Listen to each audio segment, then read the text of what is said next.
Gold, trusted gold buyers. మీరు తాకట్టు పెట్టిన బంగారాన్ని విడిపించి ఈ రోజు ఉన్న మార్కెట్ ధరకు కొనబడను. చిన్న హామీలు నెరవేర్చలేదని జనాలు గోల పెడితే ఏం చేస్తావయ్యా? కొత్త హామీలు ఇస్తాం. Cheers.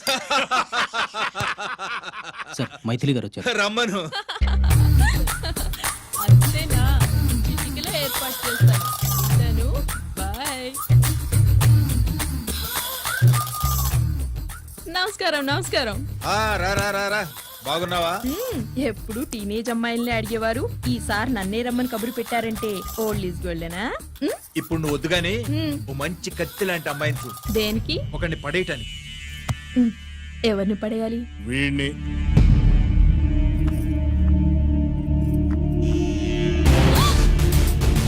వామ్మో, ఈయన నా కంపెనీని 3 సార్లు ముగించేశారు. ఈయన ఆడవాళ్ళకి పడే రకం కాదు.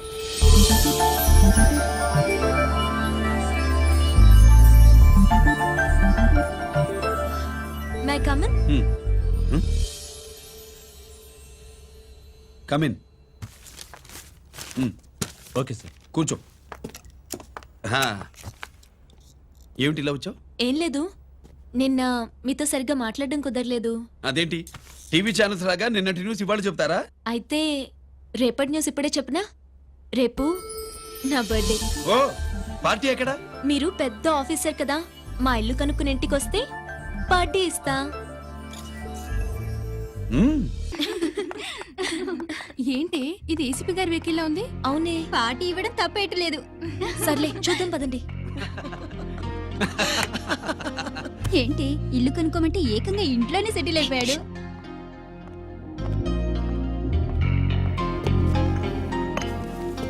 Many many happy returns of the day. Thank you. Excuse me. Okay. Happy birthday. నువ్వేంటి ఇక్కడ? ఈ రోజు నీ బర్త్డే కదా, నీకు ఇచ్చిన డెడ్ లైన్ కూడా ఈ రోజే. మర్యాదగా వెళ్ళిపో. ఇన్నాళ్ళు ఈ సీన్ నువ్వు నేను చూసాం. నా మాట వినకపోతే ఇంటర్నెట్ లో ఇండియా మొత్తం చూస్తుంది. Idiot! Get out of here! Get out! How dare you do this? You filthy! ఏమైంది? నేను బెడ్రూమ్ లో డ్రెస్ చేంజ్ చేసుకుంటుంటే దొంగచాటుగా వీడియో తీసి ఇంటర్నెట్ లో పెడతానని బ్లాక్మెయిల్ చేస్తున్నాడు. ఏంటి ముందుకు వస్తున్నావు? ఏంటి మధ్యలో ఏంటి? పెద్ద మగాడు అనుకుంటా, నా గురించి తెలియదు. ఏంటి ఏంటో చూపు, కొడతావా?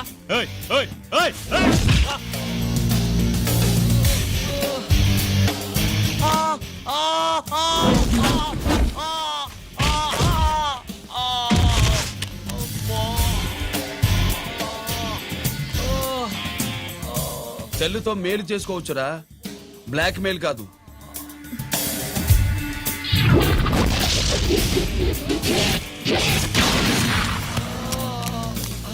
ఇంకోసారి ఈ చుట్టుపక్కల కనిపించామంటే ఎన్కౌంటర్ చేసేస్తా.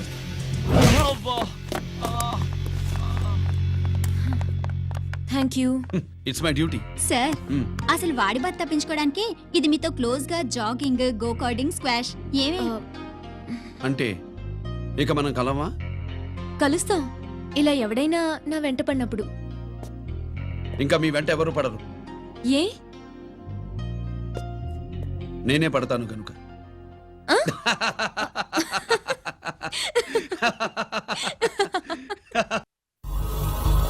अभी आ रहे हैं, आप बैठिए।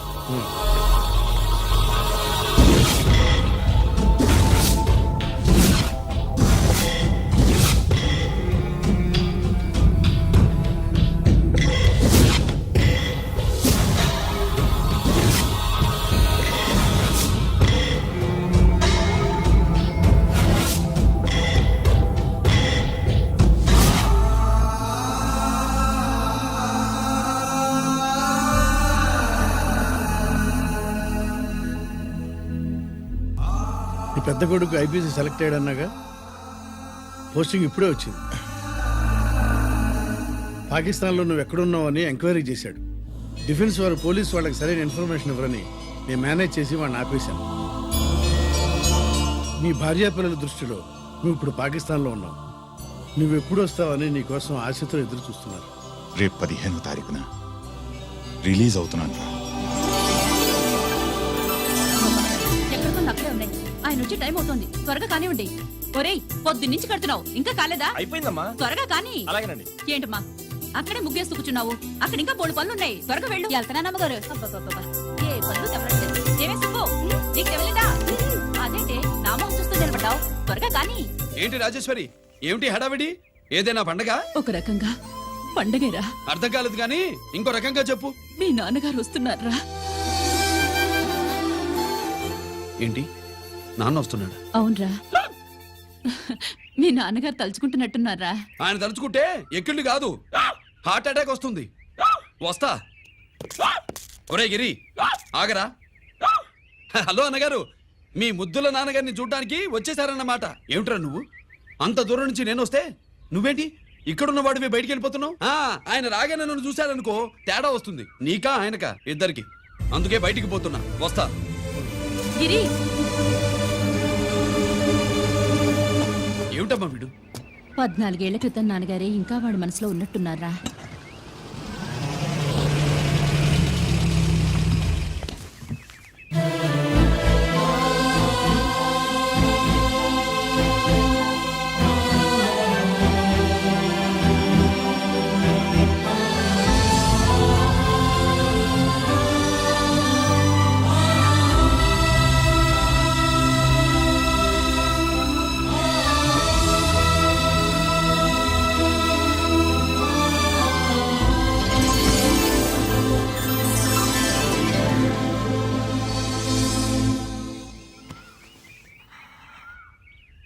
ఏంటి నాన్నగారు అది? నేను వచ్చేసరికి నిన్నెలా చూడాలనుకున్నాను అలాగే చూశాను కదా, అందుకే. సుబ్బు, వెళ్ళి హారతి పళ్ళని తీసుకురా. అలాగే.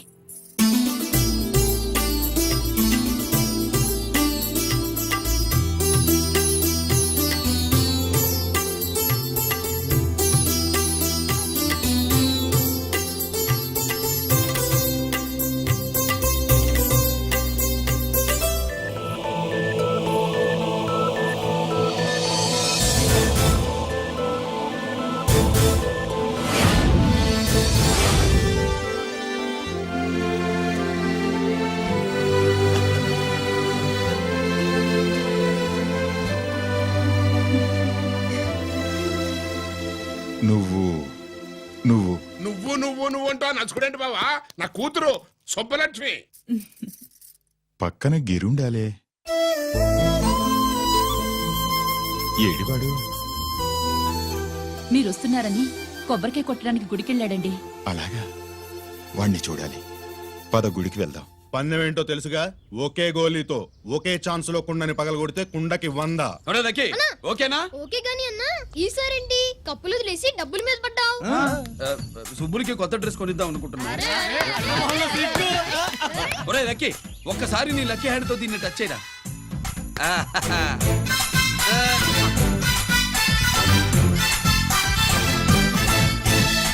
అదేంటి నోట్లో వేసుకున్నాడు? అదే గిరన్న స్పెషాలిటీ.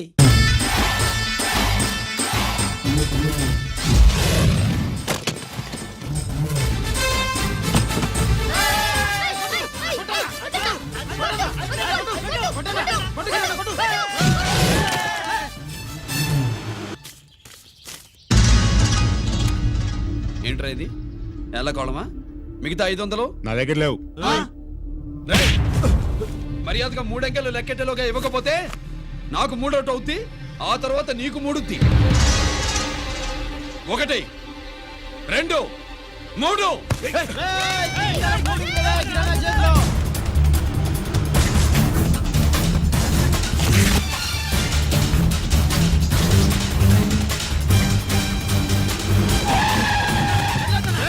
ఎక్కడికి పారిపోతున్నావు? దొరికావు.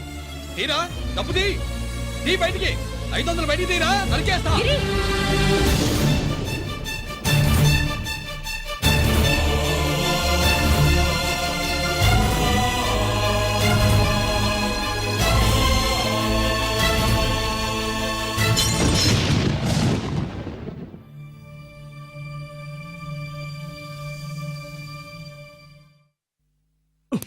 పెద్దాన్ని ఎలా చూడాలనుకున్నాను అలా చూశాను, వీణ్ణి ఎలా చూడకూడదనుకున్నాను అలాగే చూశాను. ఏం చేసావురా? నేనేం చేయలా. ఈయనే మొత్తం చెడగొట్టాడు. ఈ రోజు ఈయన వల్ల 500 లాసు. చూసావా 500కి ఇచ్చిన విలువ కూడా నాకు ఇవ్వట్లేదు. విలువల గురించి మీరు మాట్లాడద్దు. 14 ఏళ్ళు ఎక్కడున్నారో తెలియదు. ఉత్తరాలు లేవు, ఫోన్ పలకరింపులు లేవు. ఎట్లా ఉంటారా? మీ నాన్న ఏమన్నా జైల్లో ఉన్నా ఖైదీ అనుకుంటున్నావా? సెల్ ఫోన్లు ఏమి సప్లై చేయడానికి? పాకిస్తాన్ యుద్ధ ఖైదీ. వీడింతే మారడు. మీరు మారారా? ఆ ఎక్స్ట్రాలే వద్దనేది. ఎగస్ట్రాగా పుట్టినోడని కదా, ఎగస్ట్రాలే ఉంటాయి. ఏంట్రా గిరి, మాటకు మాట అని నాన్నగారికి కోపం తెప్పిస్తావు? నేను ముందే చెప్పాగా రాగానే నాతో పెట్టుకుంటాడని. నా దృష్టిలో కుటుంబం అంటే మీరు ముగ్గురే. మీరు హ్యాపీగా ఉండండి. తప్పుగా పెద్ద చొప్పొచ్చాడు. దమ్ముంటే నా తెగలు. పందానికి రెడీయా? రెడీయే. పందెం ఏంటో? ఈ సోడాని ఓపెనర్ తో పని లేకుండా చేత్తో ఓపెన్ చేసి ఎత్తిన సోడా దించకుండా గడగడా తాగేయాలి. తాగితే 200 ఇస్తా. అంతొద్దు, ఇంకో మాట చెప్పు. 500 ఇస్తా. అయితే ఓకే. అవునరా, లక్కీ గాడు ఎక్కడా? ఇంకా రాలేదన్నా. అన్నగిరినా లక్కీ వాళ్ళ అమ్మ నాన్న ముగ్గురు చచ్చిపోయారన్నా. అందరూ పురుగుల మందు తాగేశారన్నా.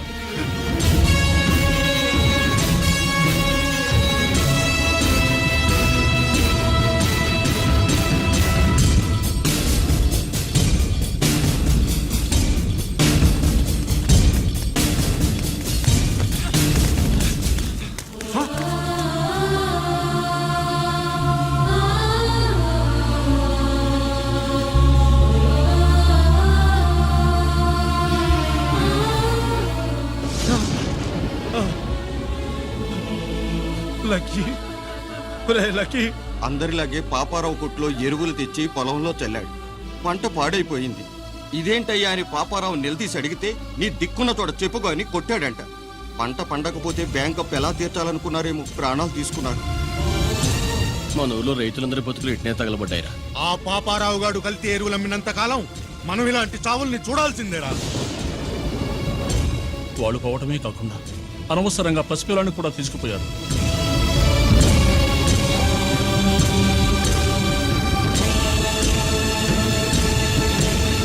ఈ పాపం ఫండెను నేడు, నీ భరతం ఫటతా చూడు. నీ ఫాలిటి ఎముణ్ణి నేను, నీ కరెక్ట్ మొగుణ్ణి నేను.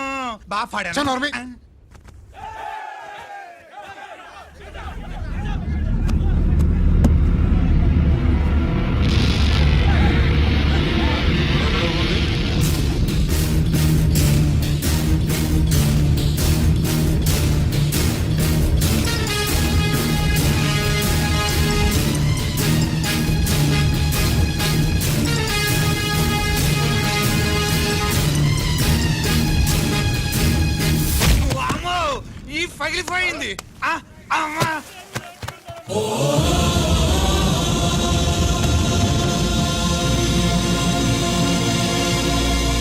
ఏంటిది? ఇదేమన్నా హాస్పిటల్ అనుకున్నావా? వీడికి ప్రాణం లేదు. అయితే ఇక్కడికి ఎందుకు తీసుకొచ్చావు? తీసుకెళ్ళి శ్మశానంలో తగలై. ఏయ్! రైతులు పంటలు పండిస్తున్నారు, కానీ పంటనెప్పుడు కల్తీ చెయ్యరు. కల్తీ లేని పంటను తిని ఒళ్ళు పెంచుకున్న మీకు మాత్రం కల్తీ అలవాట్లు వస్తున్నాయి. బియ్యంలో కల్తీ, నెయ్యిలో కల్తీ, పాలల్లో కల్తీ, నీళ్లలో కల్తీ, పెట్రోల్లో కల్తీ, విత్తనాల్లో కల్తీ, ఓట్లలో కల్తీ, నోట్లలో కల్తీ, ఆఖరికి పంటను కాపాడే ఎరువును కూడా కల్తీ చేసి పేద రైతుల ప్రాణాలు తీస్తున్నారా? చచ్చిన వాడికి ₹1,00,000 గవర్నమెంట్ ఇస్తుంది కదా. ఆ రూల్ పెట్టా కూడా చాలా మంది ఆత్మహత్యలు చేసుకున్నారా? మా దగ్గర ఇంత లెక్చర్ ఇస్తావు. చచ్చిన వాడికి డబ్బు ఇవ్వతే నేను గవర్నమెంట్ సిఫారసు చేయి. సిఫార్సు చేయాల్సింది మీలాంటి వాళ్ళను కాల్చి చంపమనరా? కరువు కాటకాలు రైతుల కడుపు మీద మాత్రమే కొడితే మీ కల్తీ ఎరువులు వాళ్ళ బతుకు మీద దెబ్బ కొడుతున్నాయిరా కుక్కల కొడకల్లా.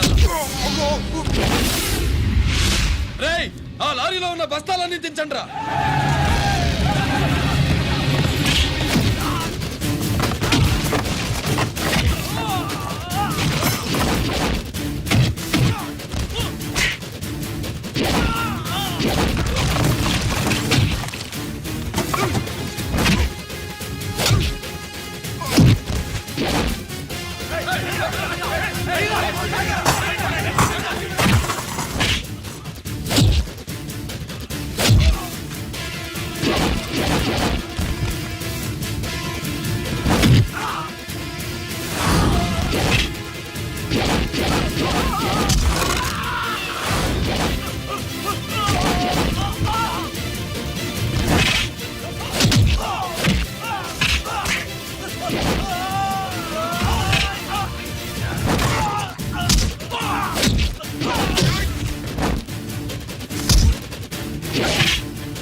తల్లిదండ్రుల్ని దహనం చేయాల్సిన వీడి చేత వాళ్ళ చావులకి కారణమైన మీ పాపాల్ని తగలబెట్టిస్తాను.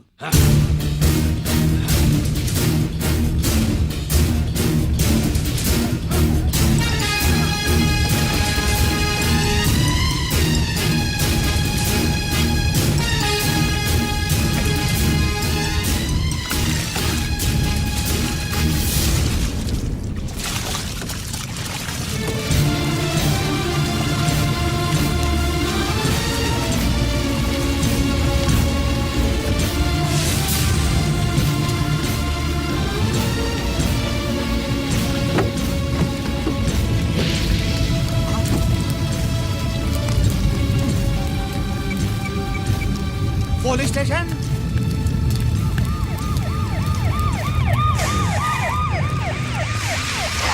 ఇన్స్పెక్టర్ గారు, ఇన్స్పెక్టర్ గారు, వీడే సార్ ఇదంతా చేసింది. ఎవడో చచ్చాడని చెప్పి జనాలందరినీ వేసుకొచ్చి మమ్మల్ని అందరినీ కొట్టి నా బస్తాలను తగలబెట్టేశారు సార్. ఏంటి నువ్వేనండి ఇవన్నీ గాలి చేసినది?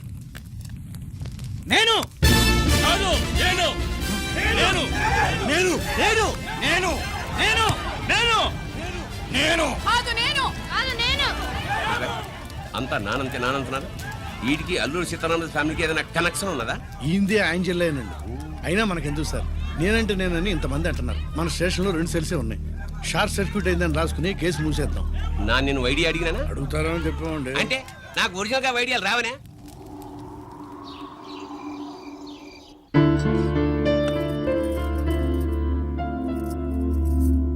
ఆగు రాజేశ్వరి.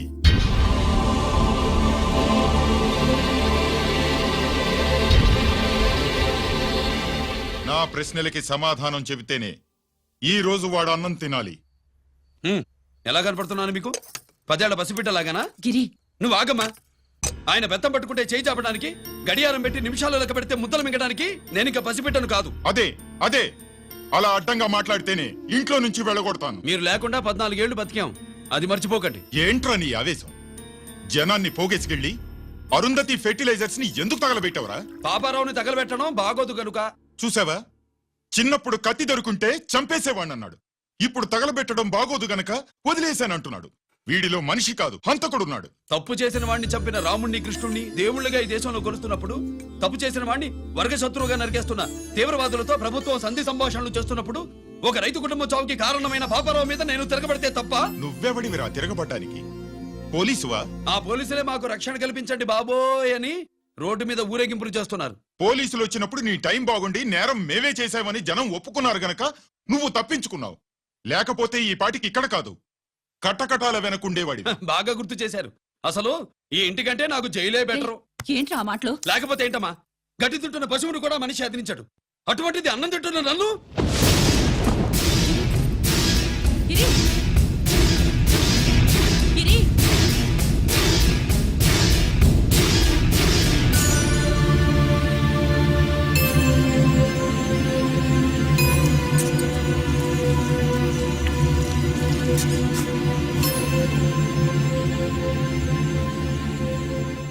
నన్ను ప్రేమించడం మానేయండి, ఊరుకుంటా.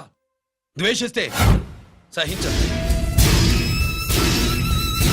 గిరి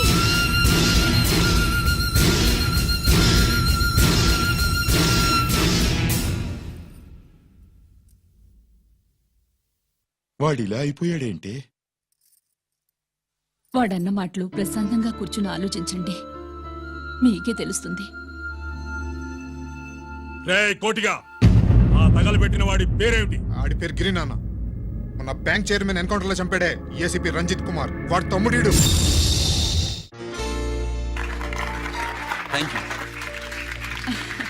ఏమండి, మన రంజిత్ అండి. మనం డబ్బు డిపాజిట్ చేసుకున్న బ్యాంకు బోర్డు తిప్పేస్తే ప్రభుత్వం పట్టించుకోలేదు. మన బతుకులు వీధులు పడితే మన గోడు వినిపించుకోలేదు. అలాంటి పరిస్థితుల్లో బ్యాంక్ చైర్మన్ అక్రమంగా దాచుకున్న లంచం డబ్బుని మనందరికీ సమానంగా పంచిచ్చిన ఆఫీసరు శ్రీ రంజిత్ కుమార్ గారు. ఆయనకు చేతులెత్తి నమస్కరిస్తున్నాను.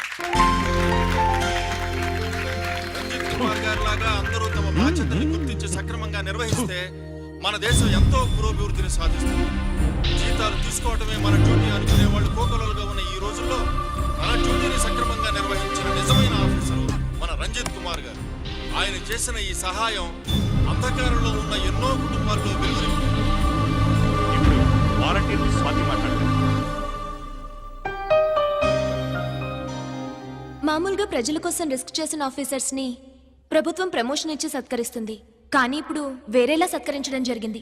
ప్రమోషన్తో కాదు, ట్రాన్స్ఫర్తో. బట్ ఈ నగర ప్రజలు మాత్రం ఏసీపీ గారిని ఈ మెడల్తో సత్కరిస్తున్నారు. ఇది గవర్నర్ గారి మెడల్ కన్నా, ప్రెసిడెంట్ మెడల్ కన్నా గొప్పదని నా ఉద్దేశం.